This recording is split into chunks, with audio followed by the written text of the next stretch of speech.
आज बनवलं होतं मी वर्षभर टिकणारा असा गूळ आंबा.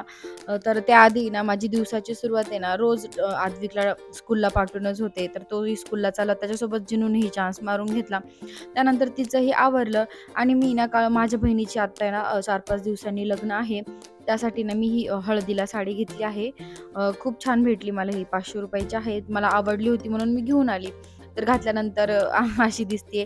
आणल्या-आणल्या घालून पाहण्याची ही एक माझी खूप घाण सवय आहे. काय माहिती कसं काय? पण मला ना जोपर्यंत मी साडी वेअर नाही करत, घालून नाही पाहत ना, तोपर्यंत मला आहे ना असं चैन नाही पडत.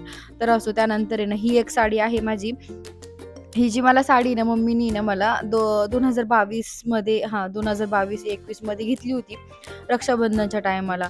तेव्हापासून आहे ना अजून ती 4-5 वेळा घातली आहे मी कॉन्ट्रास्ट ब्लाउजवरती, पण तिचा काही अजून मी ब्लाउज नाही शिवला. तर हीच म्हटलं ही एक साडी म्हटलं लग्नाला घालूया. तर गुळांब बनवण्यासाठी ना मी मस्तपैकी आंबे घेतले होते. 4 आंबे घेतले होते. त्यांना आहे ना साळून घेतलं पूर्णपणे. सगळ्या आंब्यांना साळून घेतलं. त्यानंतर किसून घेतलं. किसून घेतलं आणि व्यवस्थित आहे ना सगळे ना असं वलसर नाही राहिलं पाहिजे. आंबे एकदा आपण धुतले ना त्यांना आहे ना कोरड्या फटक्याने पुसून घ्यायचं. त्याच्यामध्ये पाणी नाही पाहिजे बिलकुल पण. तर गॅसवरती मी कढई ठेवली. त्याच्यामध्ये डायरेक्टली ना आपण किसलेला जो आंबा आहे ना तो सोडायचा आणि त्याच्यावरतून आहे थोडंसं परतलं का त्याच्यावरून लगेचच गूळ घालायचा. गूळही चांगला परतून घ्यायचा. गूळ आहे ना जर थोडासा जास्तच घालायचा. आंबे माझे ना खूप आंबट होते म्हणजे खूप कैरी एवढी आंबट होती की बास रे बास. त्याच्यामुळे ना मी आत्ता म्हणजे मी शूट नाही केलं. थोडासाच गूळ घातला याच्यामध्ये. माझं इकडून शूट करायचं विसरून गेलं. मी आणखीही जास्त थोडासा याला गूळ घातला होता.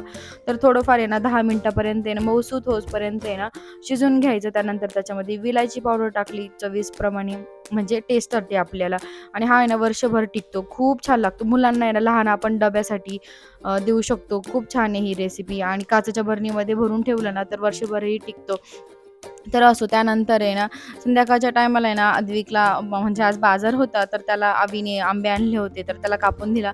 त्याला विचारलं कसं आहे तर तो बोलला छान आहे आई. त्यानंतर आज मंगळवार असल्यामुळे बाजार असल्यामुळे ना एवढा घरात पसार होतो ना माझ्या आणि एवढा अद्विकने घरात पसारा घातला होता की बरं बास रे बास. तोही आवरायचा होता. त्यानंतर सगळा बाजार भरून ठेवायचा होता. आंबे कापलेच होते तर म्हटलं जिनूलाही करूया. तर जिनूला पहिल्यांदा मी आंबा चारला. तिलाही खूप म्हणजे तिनेही आवडीने खाल्ला. तिचा पहिलाच आंबा आहे हा.